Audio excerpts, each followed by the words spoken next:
Hey Lumineers, and welcome to episode 19 of the Inkwell Gamers podcast.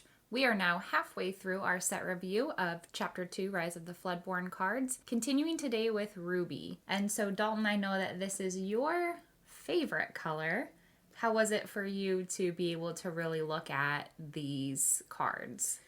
It was really exciting for me. There are some that I am so stoked about, and some that I hope end up being really good that honestly I'm not sure we'll get there, but yeah, there are some cards I'm super pumped about. Yeah, I do recognize that when I was going through, I think this is the first color in all of the set reviews that we've done so far, even chapter 1, where I have graded the most A's and S's that I have before, which I'm a little jealous because I'm not normally a Ruby player, so I'm a little scared of you now, but yeah, so I think it'll be a good one.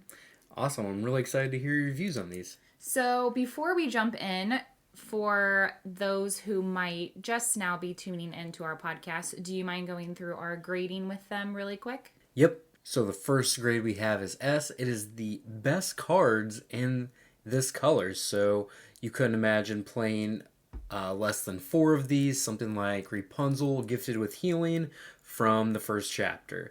Then we have A's, which are just some of the best cards in this color that have really high power level, that will probably be played in most of your decks. A few archetypes might not want it, but most will probably just play all 4. Something like Stitch Rockstar. And they could also be the best cards that cause you to build around that card, maybe like Elsa from the first chapter as well. Then we have B's, which are just solid role players, could be a 4 of in a lot of decks due to ink ability and their cheap ink cost, but not necessarily super high power level. So, like any of the Minnie Mouses from the first set, or they're higher power level role players, but maybe not inkable or kind of expensive, so it's hard to play in some archetypes or a lot of copies of that card, like Ursula Power Hungry. Then we have C's, which take a very specific deck to make playable, but could have some niche applications, something like Dinglehopper. And then we have D's, which are just the mostly unplayable cards. Healing Glow is the highlight of the D category. All right, and so what we have been doing during our set reviews is basically starting with the characters first and going in alphabetical order, and then finishing with our actions, songs, and items. And so with that being said, our first card, why don't you take us through, Dalton? All right, we have Blue Fun Loving Bear. It is an inkable 3-cost character. That's a 4/3. That quest for 1. The first couple cards we probably don't need to spend a lot of time talking about because this is just a C. This card did not see play in the first set, and it's probably not going to see play in the second set either. And by that, I think you mean first play because it's exactly like the Emerald Horus. Yep, it was not good there. It's probably not going to be good as we get more cards, so right. Probably even a D at this point. I gave it a D for that reason. And spoiler alert, the Prince Naveen and Steel that we haven't gotten to yet is exactly the same stat line and everything too, and he'll be a D for me too. For sure. All right, next we have Boone, Precocious Entrepreneur. He is a 2-cost 2/3 that quests for 1. If you need more 2-cost 2/3s in your deck, this is a C-ish, B-ish level kind of card. It'll probably not make your deck after the next set comes out, though. Right. I was right on the same wavelength as you. I did a BC as well. I think we might see some in some decks because it's essentially like a Genie Ever Impressive or a Minnie Mouse Princess. And I know, like me in particular, at one point I had in my competitive deck the Ever Impressive Genie. So it might see some play, but not in every deck and maybe not 4 of. Yeah. And there are a couple other cards of the same drop, ink ability, stat line, etc. that also do something else. So the fact that this is just a vanilla makes me think it just might not be a solid role player. So I might just go down right to a C. Yeah, it's not very exciting. No. All right, next we have Card Soldiers Full Deck, an inkable 5-drop, 5/5 quests for 2, and that's it. So again, this is another card that is exactly like Winnie the Pooh Honey Wizard, and I gave that one a B, and so I feel obligated to give this one just for consistency purposes. Yeah, I mean, it's different because you're in a different color, so you don't have to do everything the same necessarily. But this one is a C to me. You'll never play this competitively over Maui and probably not Goofy either. I don't think it's just very vanilla. For sure. All right, now we have Donald Duck, not again an inkable 5-drop as well, but a 1/5 quest for 1, has evasive, and also has the ability Fooey. This character gets +1 lore for each 1 damage on him. I graded him, I graded him as an A. I think if he didn't have evasive as well, I would definitely consider this card to be much worse. But I do think in combination with his other ability that it could be good.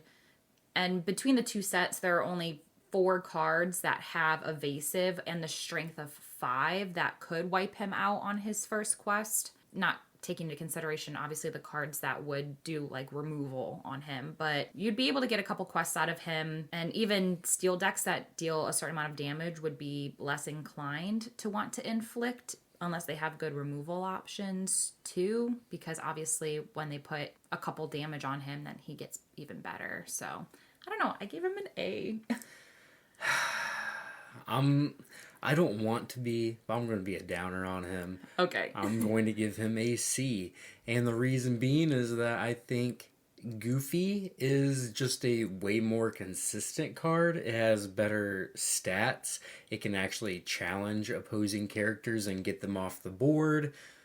And it always just quests for 2. And he's just consistent and good. And this is just going to be so inconsistent. There are a couple ways that you can combo with this card just to get the extra lore advantage early. We're going to talk about some of them coming up. And, if you're a steel deck, you could even consider like smashing Donald Duck just to get that burst of quest. That's not necessarily the most efficient way to do it. But really, I just think this is a worse Goofy, and I'm sad that they made a legendary a worse Goofy. For sure. Next one, we have Felicia. Always Hungry is a 1-cost inkable character. It's a 3/1 with Reckless. I like this one, Dana. I'm going to give this a B. It has solid stats. It's the only 1-cost character that's able to trade with Simba Bodyguard, which I think can be really valuable. So just having your 1-cost character be able to trade with all the cards that are like 1, 2, 3 ink, I think is pretty strong. And in the matchups where it's not going to be very good, it's just going to be an ink. So I like it. Yeah, I'm not going to lie. When I first saw this, I originally was going to grade it a little bit lower just because I felt like the 1 willpower was too squishy. But the more I thought about all of the 1 and 2 drops that you typically see, I realized that it would be able to trade with any of them.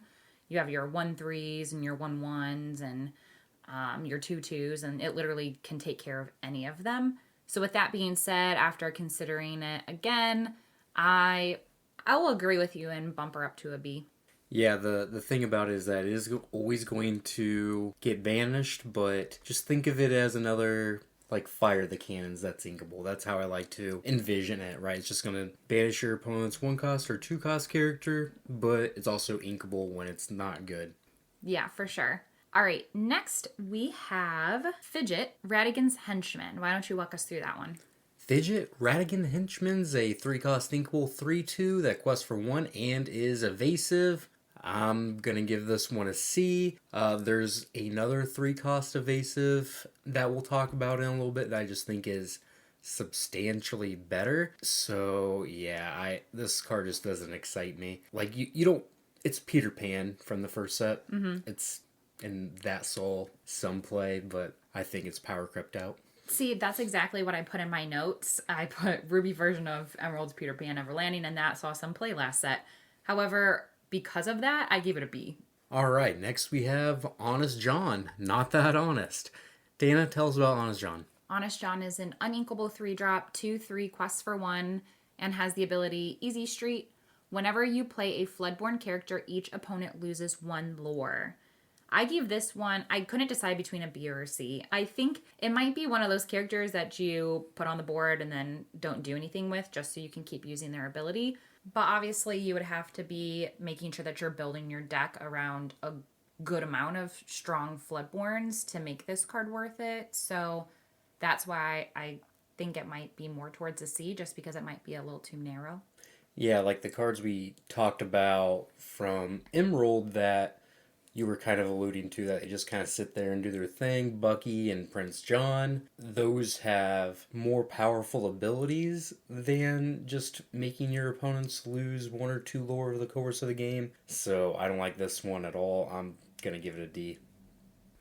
Alright, next we have one that I am really excited about. We have Lady Tremaine, Imperious Queen. It is a 6-cost uninkable character that quests for 2. She is a 3/4, and she shifts for 4 as well, and has the ability Power to Rule at Last. When you play this character, each opponent chooses and banishes one of their characters. I love this card. I think it is very strong. I'm going to give it an S. I think besides Maui, this is Ruby's best removal spell. It has a decent body, not great, but it's not terrible.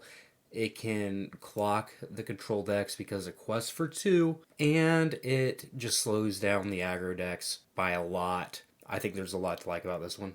I also gave it an S, so that makes me feel good because we're starting to get into some of the cards that I feel like I graded pretty high. But obviously, you don't get a choice in which one gets banished, but because you can shift her on turn 4, you can basically Dragonfire a turn earlier, and you get to keep the body on the board. So, yeah, a lot of good things going for her. Yeah, like, you cannot choose which one they banish, but that means that a lot of the time they're not questing with some of their characters because they don't want you to challenge that character first, and then this character coming into play, Lady Tremaine coming into play, would actually banish the character that you would want it to, so it slows down your opponents there. And you can also, like I said, just challenge the characters that you wouldn't want them to banish with this ability first and kind of clear the way for it. And Maui is kind of the perfect card that curves into this. For sure. All right, next we have Lady Tremaine, Overbearing Matriarch, an uninkable 2-drop, 2/2, quests for 1, and has Not For You.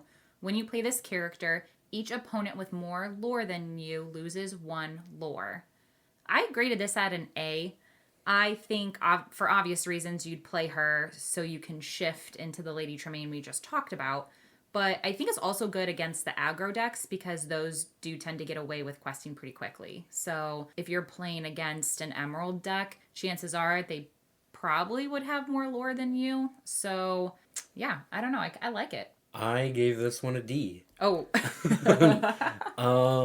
So if this was Aladdin's Street Rat from the first set, like, I'd be much more excited. I don't think you need to play this in order to play the previous Lady Tremaine, just because I think this card's so weak. It's not inkable. Its ability is conditional in that a lot of the times in the first 2 or 3 turns of the game, some people don't even quest, so you don't get that benefit all the time, and even if you're tied in lore, you still don't get that benefit. If you both have 2 lore, then you don't get that ability. I don't think its body is very good. It's just, like, if you're playing this and you're playing Big Lady Tremaine, that's already 8 uninkables in your deck, and that really tends to you not being able to play some of the powerful uninkables in whatever other color you're playing. So I think that is a limiting factor for this card as well. Like, if you're going to be uninkable, I think there needs to be a lot of power level behind those cards, and I just don't see it with this one. Fair enough. Yeah, I might have, I don't know. I just... Hey, you're aggressive with your stance. I like it. I'm telling you.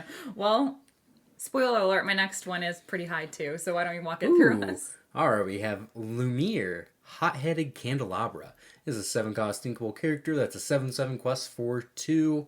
I gave this one a B, C-ish kind of card. Yeah, it's very vanilla. It has really good stats, and it does quest for a decent amount. but I just feel like your 7 cost cards are going to be like Stitch, Carefree Surfer, or Hades. Just these cards that have these really powerful effects on the game when you play them, and this kind of just doesn't. Don't mind me just penciling mine thing. No, seriously, what'd you give it? I give it an A, but you're right. It probably is more like a B. I was thinking of it like most other 7 drops don't have as equal of a stat distribution as this does. You might see like a 3-9 or a 7-2, or I don't know. Like it's just very unequal in that sense. But the fact that they made it a 7-7, yes, it's vanilla, but not only does it survive the Maui test, but it gets rid of him too. Well, you should. He costs 2 more. Listen. Moving on. Alrighty. So next we have Minnie Mouse Stylish Surfer. Listen, don't do this to me right now. She's an inkable 3-drop, a 1/3, quest for 2, and is evasive. What'd you give her? This is...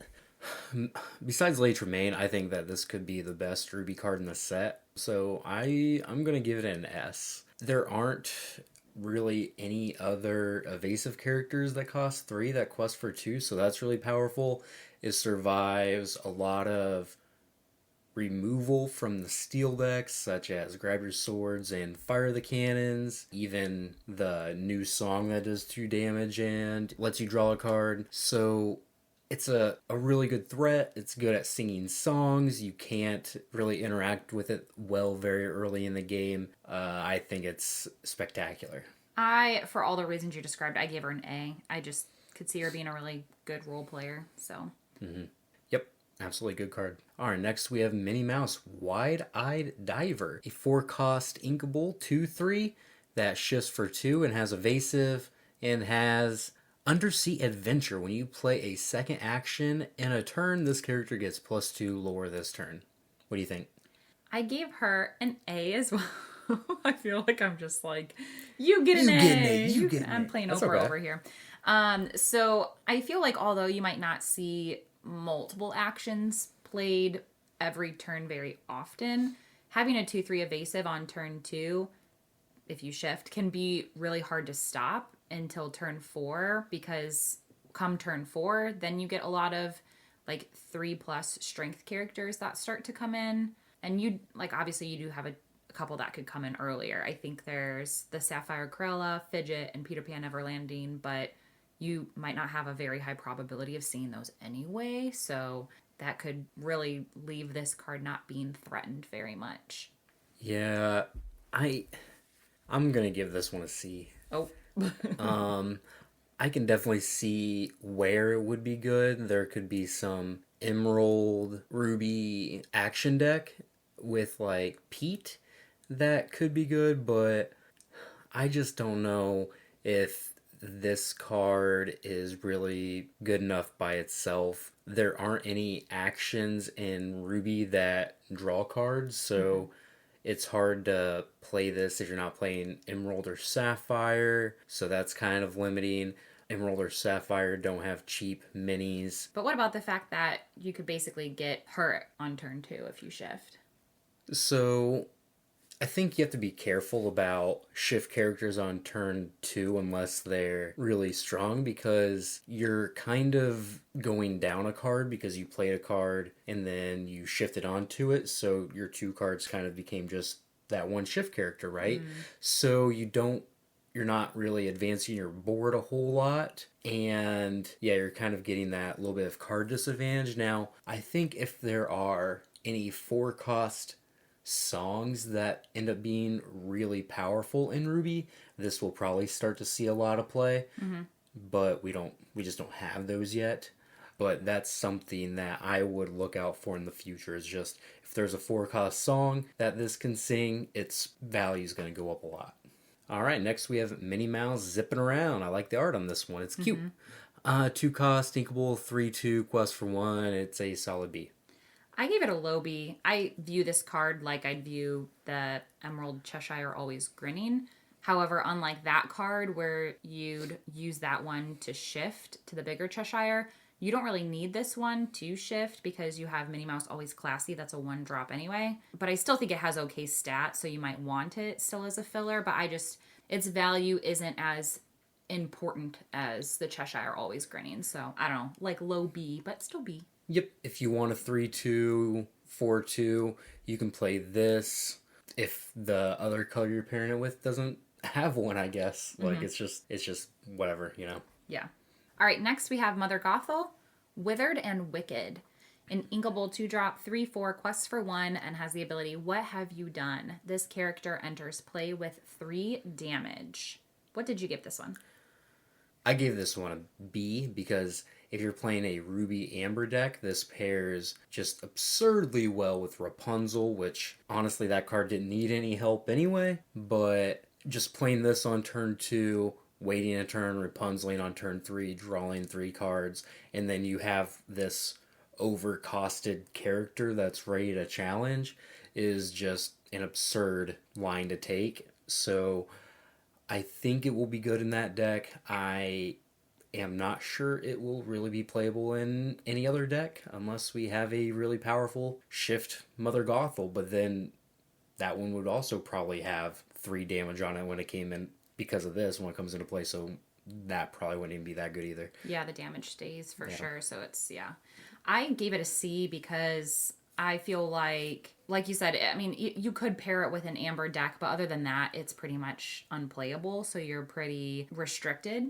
I think although there are a lot of cards that we'll talk about later in the actions and items where those cards are dependent upon your characters having damage counters on them, I don't think centering your deck around that kind of strategy is strong enough to go with that and to use this card. So yeah, there's definitely one item that makes Mother Gothel interesting that we'll talk about later, but just kind of standalone card, it's fine. You really have to be able to abuse the 3 damage on it. Alright, next we have Mulan, Soldier in Training. It is a 4-cost and inkable, 4/3 rush, that quests for 1, and it's a D to me.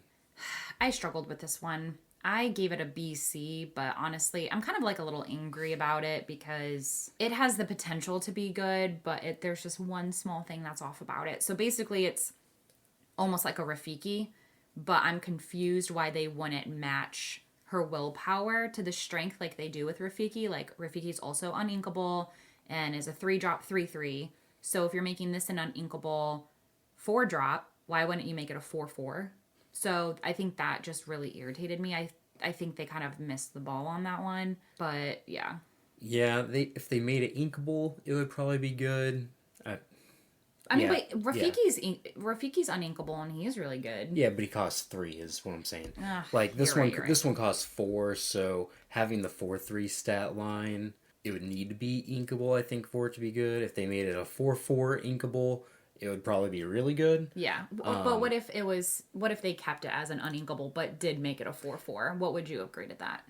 That might be a C. You could see playing maybe 2 of these in a deck. It curves really well into Maui and Lady Tremaine, so I could definitely see that, but the bar, like I said earlier, is pretty high on inkables, so you probably want to keep it at a minimum. But just as it is right now, I cannot see playing this card. Yeah. They decided to tweak it a little too much, I think. For sure. Okay, next we have Namari, Nemesis, an uninkable 4-drop, 3/3 quests for 1, and has This Shouldn't Take Long, where you exert her to banish this character and then banish chosen character.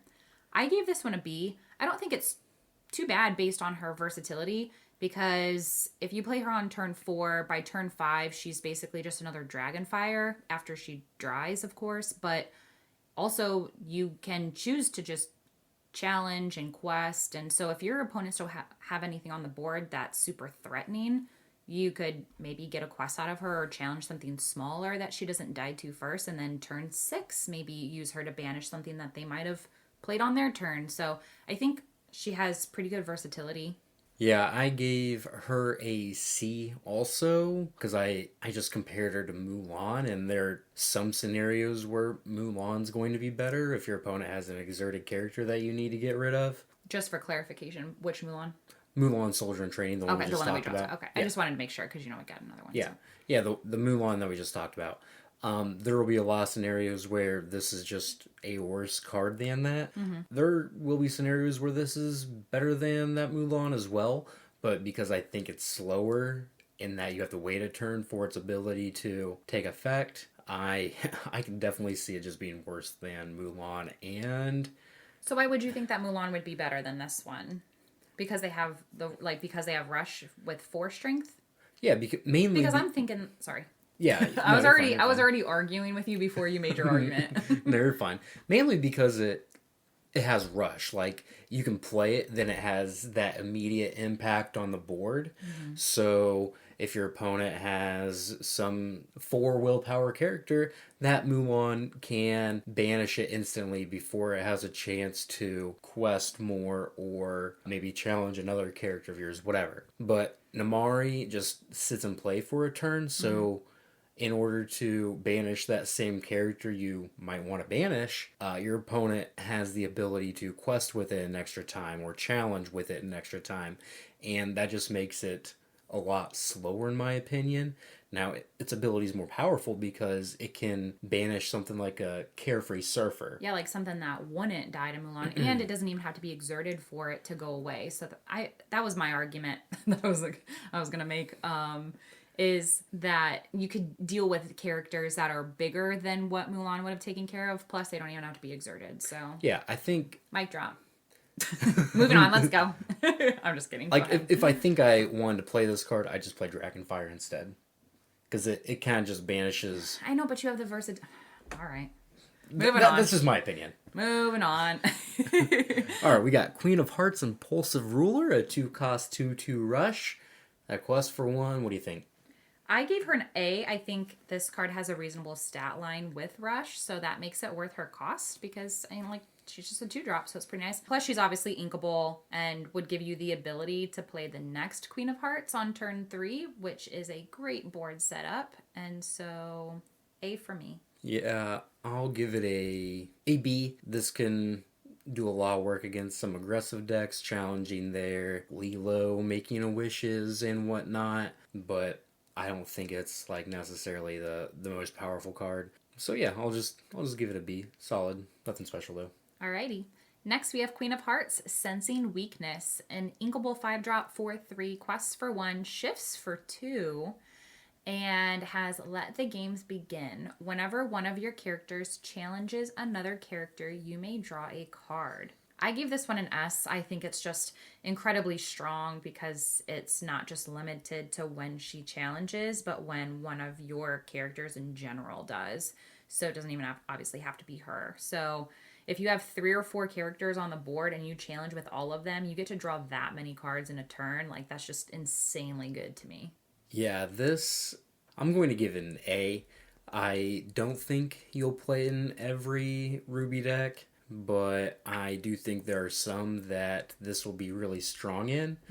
Like you said, it can create a lot of card advantage in one turn or even over the course of a couple turns, just as early as turn 3. So I think there's a lot of play to this card. It's something that your opponent will probably be scared of in the early turns if you're playing against a Ruby opponent.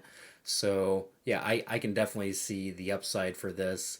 I just wish as a 5-cost it might have been a little bit bigger, but that would probably have made it a little too good. So Right. yeah. Next we have Ratigan, Very Large Mouse. It is an unequal 5-cost 3/3 character that quests for 2, and it has This Is My Kingdom. When you play this character, exert chosen opposing character with 3 strength or less. Choose one of your characters and ready them. They can't quest for the rest of this turn. Whew, it's a lot of text. Yeah. What do you think, Dana? I told you I was grading a lot of these high. I gave him an A. I think I'm a little jealous because now this Ratigan is much stronger than the Emerald one that we talked about, and so I'm a little jealous, but I can see him getting a lot of play just because multiple things happen with his ability and can also interact with different characters on your board, and not just him, obviously. So, I mean, you can either ready one of your characters that you just quested with, so they're obviously like safe on your turn, or you can just use them to challenge and get a 2-for-1, so you're questing and challenging at the same time. So, yeah, I think it's pretty strong. So I gave this one a B. So the thing is that there are just so many 5 cost cards, whether it's Maui, Queen of Hearts, Dragonfire. If we go into other colors, like if you go into Emerald, you have Cuzco and Bell, and there's so many 5 drop Emerald cards that we talked about. And that's kind of the same with all of the colors. So, in order to be an uninkable 5 cost character, I think you have to be just insanely powerful. And I'm not sure that Radigan Very Large Mouse is, just because I haven't played with it. Now, it could be that this is just a super strong card and you just want to play as many as you can. You want to play the full 4, but I'm a little skeptical that that's the case, so I'm going to give it a B. I could definitely see playing 1 or 2 of these being really good, but just being uninkable, being a 5 cost character that competes with the Queen of Hearts and Maui and all these other really strong 5 cost cards kind of makes me hesitant to give it higher than that. Okay, fair enough. All right, next we have Raya Headstrong, a inkable 3-drop, 2/3 quest for 1, and has note to self, don't die. During your turn, whenever this character banishes another character in a challenge, you may ready this character. She can't quest the rest of this turn. What did you give this one?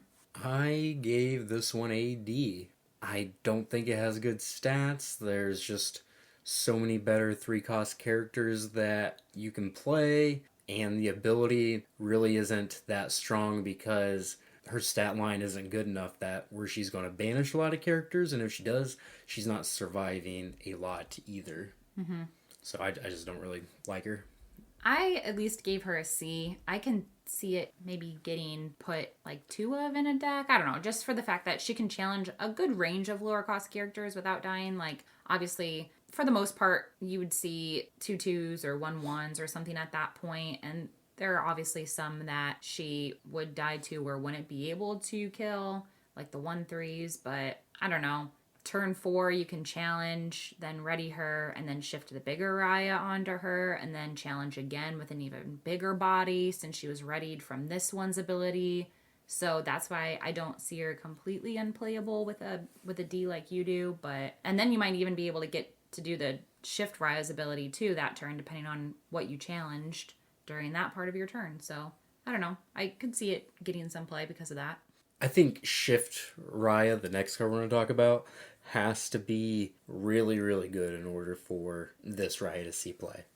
Fair enough. All right, which we'll just roll right into. So Raya, Leader of Heart, a inkable 6-drop, 5/3 quest for 2, shifts for 4, and has Champion of Kumandra. Whenever this character challenges a damaged character, she takes no damage from the challenge.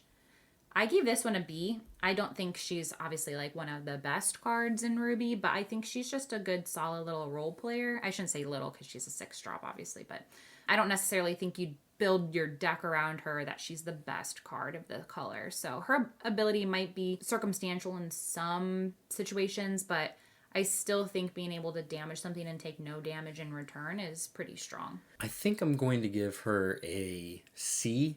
I'm just going to compare her to Lady Tremaine. I think Lady Tremaine is just head and shoulders above Raya, Leader of Heart. And the thing about Raya, Leader of Heart is that you really want to play the Raya we just talked about, Raya Headstrong. And I don't want to play that card because I don't think it's very good.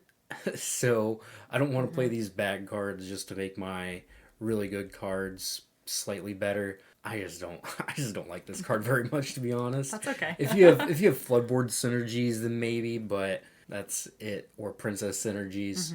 But I think you need some help with this one. All right, next we have Raya, Warrior of Kumandra. It is a 4-cost inkable character, 5/3 quest for 1. That is it. It is a D. And yep, that's it. Yeah, I put a D as well. It's exactly like Scar Fiery Usurper from set 1, which literally saw no play, so I don't think this one will either. I have to say that I like this art a lot more than Raya, Leader of Heart.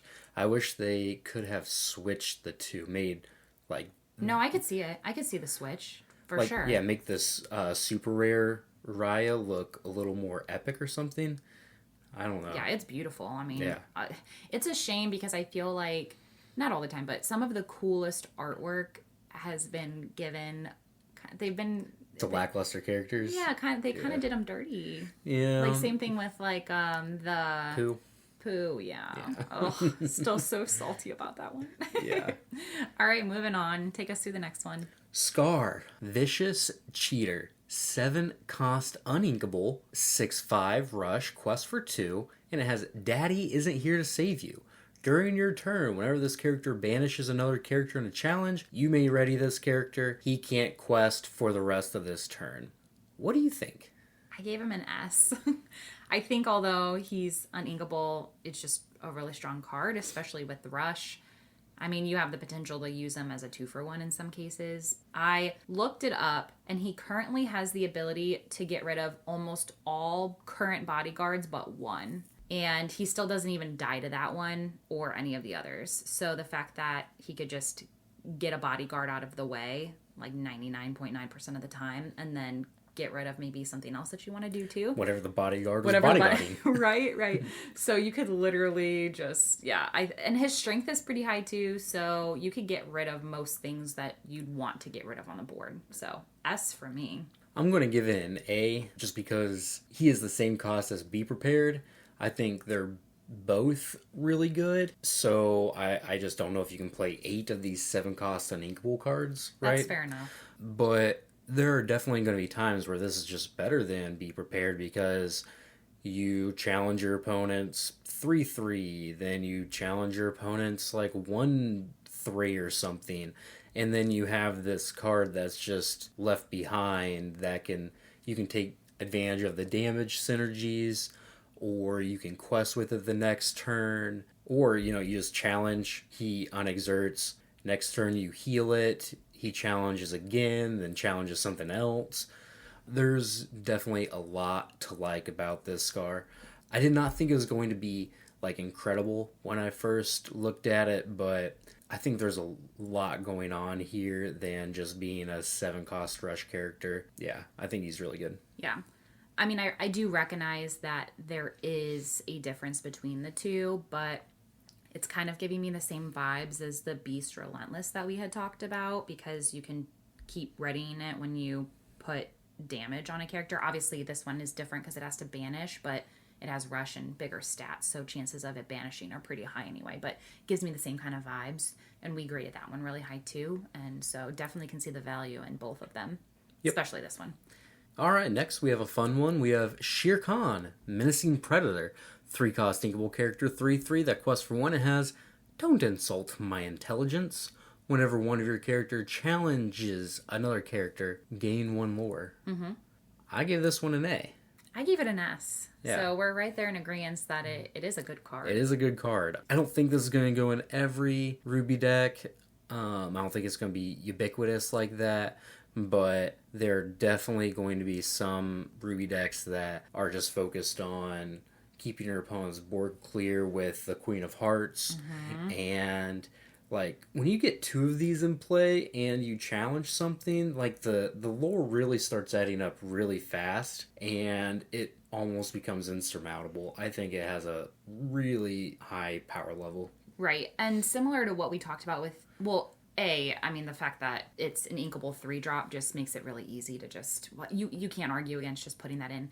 B, like we talked about with the Queen of Hearts, it isn't just whenever this character challenges, it's whenever one of your characters. So similar to her ability, like imagine if you had both of those out on the board and then you just challenge with some of your characters, you're gaining multiple lore and multiple card draw at the same time. Like, oh my gosh, it makes me almost want to kind of make an Emerald Ruby deck. Because obviously I got to keep my Emerald. But of course, can you imagine just like how out of control? I would be so angry if you did that kind of interaction against me.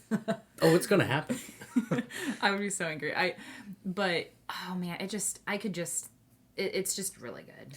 So one of the hard things for the Ruby decks in the first set was that your opponent would go wide with Stitch Rockstar and they draw a bunch of cards and they put all these characters on board, and you, if you didn't have Be Prepared, would have to challenge all these characters down. And you can't really race them because they're drawing a bunch of cards, and then you're just trading off characters, but they're drawing a bunch of cards. But this actually lets you race them in the sense that you get to challenge their characters, so you're getting them off the board, but you're also gaining lore in the process. So definitely against the aggressive decks where you really need to like get their characters off the board. Again, they'll be good against the emerald decks because you're focused on controlling their board. This will help you get to that 20 lore just that much faster. I think it's a really exciting card. Think about even too, I just keep going more and more expansion in my mind. Think about you have Shere Khan, Queen of Hearts, and then you, let's just say, just to add even more to it, you play a Ruby Emerald deck, so you have your Beast Relentless, and you have the Scar Vicious Cheater that we just talked about. So you just keep challenging and readying the Scar and Beast, and then you're just reaping the benefits with the Queen of Hearts and Shere Khan. Like, my God. Oh yeah, drawing a card, then unexerting and getting the lore. Yeah, I mean, if your opponent has that many characters in play that you're able to do that, then you just feel so good. Oh, I bet. Okay. Next we have Tigger, One of a Kind. So this is a inkable 3-drop, a 3/3, quests for 1, and it has Energetic. Whenever you play an action, this character gets +2 strength this turn. What do you have this one at? I'll give it a B on the art, C on the actual card itself, maybe a D. Like you're just never gonna play this over Shere Khan, I don't think. So Yeah. I'm not interested. Yeah, I gave it a BC, and I said the same thing. I said that I just don't see his ability triggering as often as I'd like for it to, and how we just talked about Shere Khan, and it's just same exact stat line, but everything is just far better with his ability. So yeah, Way more powerful. probably should give it a C, honestly, but I'll be nice. All right, our last character, we have Tuk Tuk, Wrecking Ball, an uninkable 4-drop, 4/5 with Reckless. What do you have this at? So this is one of the harder cards to grade for me because for a 4-cost character, it is just so big. The Ruby Amber deck that I played during the first chapter would have like absolutely loved this card just because on turn 3 when you have the lantern, this is the exact kind of thing you want to put on board, just something giant that can interact with your opponent's characters really well. That being said, it is uninkable and it's just not a threat against the control decks at all since it can't quest. I don't know, maybe this becomes like a 2-of at some point in some decks, but I don't know. This one was really hard for me. It would have been incredible, I think, in the first set, but now that we're 2 sets in, I'm going to have to give it a C. I give it a C as well. I don't think he's necessarily horrible, but I mean, if you wait one more turn, you get to play Maui, which has 2 more strength and is inkable, plus has Rush on top of Reckless. So I just think if you just wait one more turn, you get a far better card. Yeah, like if you're playing Amber, you might still want to play this just because it pairs so well with Rapunzel and the Lantern, but that might be it though. Next we have Go the Distance. It's a 2-cost inkable song, and you already chosen damaged character of yours. They can't quest for the rest of the turn. The most important part about it is that you draw a card. It is fine. It's not very good. It replays itself, but it doesn't do anything spectacular. I don't know. It's a C. So I gave this one a D, and spoiler alert, there are a couple of additional cards we're getting ready to talk about that all depend upon you having damage on your characters, and I gave them all Ds as well. I guess my argument about it is very rarely will your opponent just leave you with damage chilling on your characters, because the majority of the time when they challenge you, they're going to want to make a favorable trade anyway. So they're going to want to try to get you off the board the same turn that they're challenging your characters. So unless you're playing a steel deck that has those like area of effects like Big Tink or Grab Your Swords or something where it is going to put damage on you like just by nature, I just feel like you're just not going to have a bunch of characters chilling with damage on them very often. So for those reasons, I feel like any of the cards that we're going to talk about that have to do with damage on your own characters, I just don't see the benefit in. For that reason, I'm out. For that reason, I'm out. All right, next we have Teeth and Ambitions. It's a 2-cost inkable song. It says, deal 2 damage to chosen character of yours to deal 2 damage to another chosen character. I want to hear your thoughts on this one, Dana. I literally just put D, damage reasons, as described above. This card's an S to me. Yeah, I'm not going to lie, I got a lot of... I just kind of got irritated at the end, so I just got kind of lazy. This card is really good. I think, like, one of the most popular decks right now is Ruby Amethyst, kind of like the bounce deck with Madam Mim, right? Mm-hmm. And so one of the common play patterns for this is to play the 1-drop Minnie Mouse, that's a 1/3, or Olaf. Next turn, you Teeth and Ambitions there, 1 or 2 drop, putting the 2 damage on Olaf, it survives. And then on your turn 3, you play one of the Madam Mims, return that Olaf to your hand, and you didn't even, like, lose a card. You just use your 2-cost card to deal with their 1 or 2-cost card. It's a song, so you can do that for free a lot of times. And there's another card that we're going to talk about that I think works really well with this one as well. So I like this one a lot. There isn't a lot of inkable, cheap damage options. So yeah, I think this is going to go into most Ruby decks. Hey, like I said, I just got a little lazy here at the end. Yeah, you just saw all the red and all the damage. You're like, I just can't take it. I'll just make them all. they're all bad. All right, next we have The Most Diabolical Scheme. This is a song that is an uninkable 3-drop, and it involves banishing chosen villain of yours to banish chosen character. I gave this one a C. I just don't think you'd have enough good villains in your deck that you'd play in order to make this card worth it. Plus, I mean, all of the characters who are like the villain's allies that you would consider villains too just don't get that villain keyword title. They're just called allies. So you're like Horse and Jasper aren't villains, you know. Yeah, but essentially they are, and so you're just like really pigeonholed to choosing like the main villain characters and not even like the sidekicks. So it's kind of sucky, but C for me. Yep. It's a C. If you really want to play a heavy villain deck, you could play this card.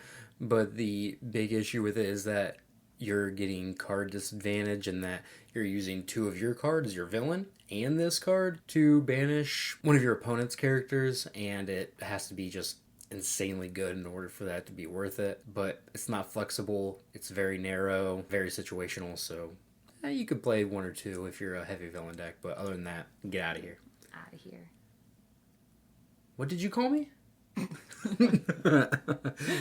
What did you call me as a 1-cost inkable action? Chosen damage character gets +3 strength this turn. I think I broke Dana's brain by doing that. I was not expecting you to just like, you even looked like you snapped your neck and looked at me too. So I was a little startled. D, damage reasons as described previously. D, damage reasons as Dana described recently. This card is very weak, not very flexible, and not very interesting, to be honest. Yep. All right, next is You Can Fly. This is a song that is a inkable 2-drop and has the ability chosen character gains evasive until the start of your next turn.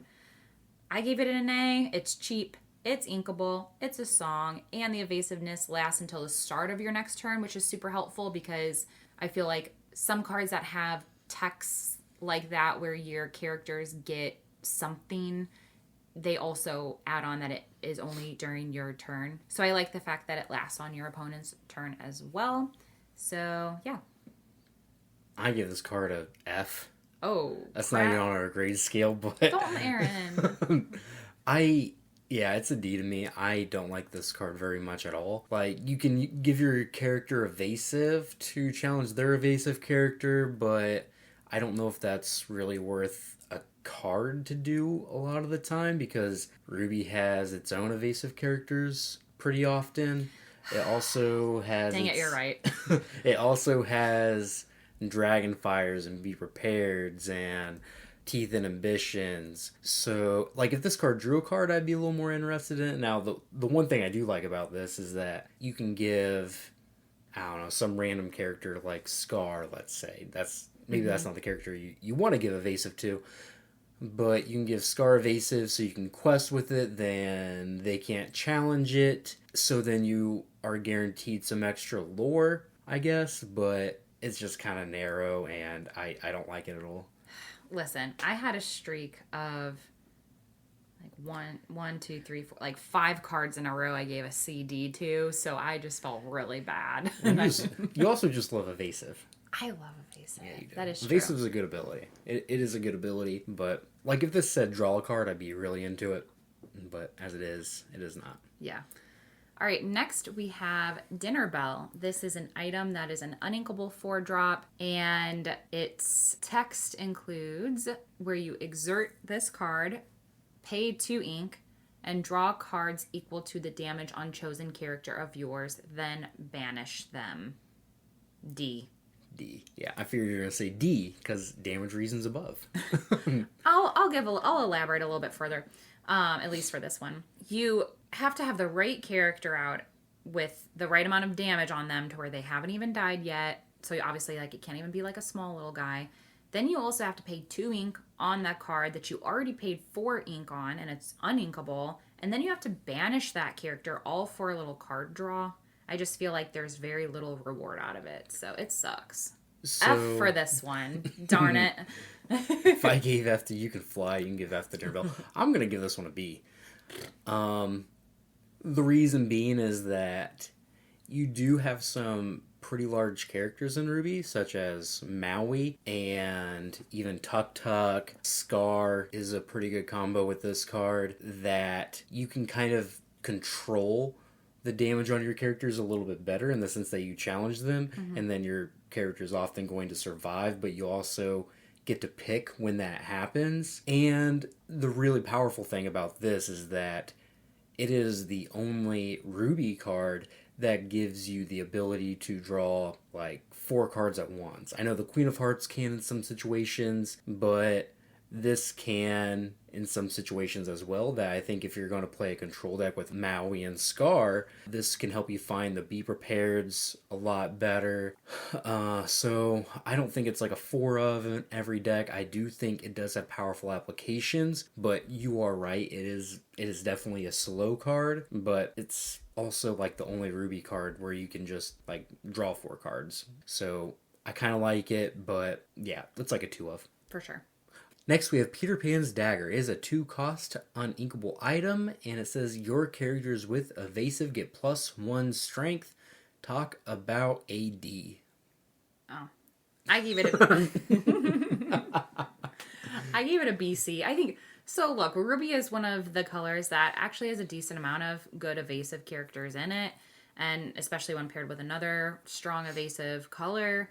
You could use a couple of these to really bump them up, and it's not too expensive either, and it's obviously stagnant on the board, and if it was an action, I would have definitely given it a D, but the fact that it can remain on the board as an item, I think warrants it to at least be considered a BC. Like, if you have a couple of these on your board, then you might be able to get like a +2 or +3 to an evasive, and just, it could really make or break that challenge and make the difference of whether you can get rid of something. So, yeah, I don't know, BC. Yeah, I think the biggest issue with this is that the evasive characters need that extra strength to challenge because they're not made to challenge. They're made to quest. Right. So, for example, your 3-cost Minnie Mouse in this set, like even as a 2/3, still isn't a great challenger, and you really want to be singing Friends on the Other Side or Mother Knows Best or just questing with it instead of playing this card just to challenge with it.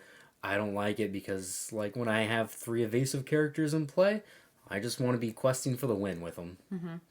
I guess I feel like, what we had talked about in the whole episode regarding like the beatdown, where you have to recognize when to kind of flip this switch and change roles. And so I feel like I only graded this a BC because I recalled there were certain times in which I had evasive characters that I was just like doing my thing with, and my opponent also put down an evasive character that might have been a little bit bigger, and then maybe it was like if I don't stop that card, I will lose. But I don't have anything that's big enough right now.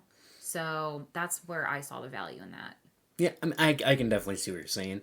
I just wonder if, like, there are better cards that might fill that void rather than just giving your evasive characters +1 strength. I don't know. We'll have to see. Yeah. And the last card we have is Sword in the Stone. It is a 1-cost, uninkable item, and it says, exert this, pay 2, ink. Chosen character gets +1 strength this turn for each 1 damage on them. You probably gave this one a D, and so am I. Yep. Enough said. Yeah, not a lot to talk about. Very narrow application. Your Maui doesn't, if it has 4 damage on it, it really doesn't need the 4 strength boost. It's slow, it's not flexible. I don't know why they just can't make some of these items inkable so that you can entice people to actually play with them. Yeah, very few items people actually are like, oh yeah. Yeah, like this one is just no different. It's slow, narrow, not flexible. It's just bad. I agree. Well, hey, we might have finished weak, but we did cover a lot of strong characters at the beginning and middle. So it's not how you finish, it's about your journey along the way. And we had That's a lot right. of good cards in our journey along the way. So Super excited. I need to build with Shere Khan so bad. yeah, I'm really excited about that one. I'm not, because you're going to play me against Yeah, it's going to be awesome. with it. Whatever. All right. Well, thank you guys for listening. Next time, we're going to cover Sapphire. And then last, we will end with Steel before we move on and start talking about a lot of other fun things. But we're going to power through and finish our card set review. And we hope that you guys gain a lot out of it, because I know that I at least do. It helps me familiarize myself a lot with cards that might not be ones that I play with, but ones that I can have a heads up about playing against. So Yeah, and it definitely helps me think critically about some of the cards more than what I normally would. So yeah, I love doing this, and I hope you guys enjoy it as well. yeah, for sure. Have a good week. Let us know what you think about this episode, and we will talk to you guys next time. See you guys.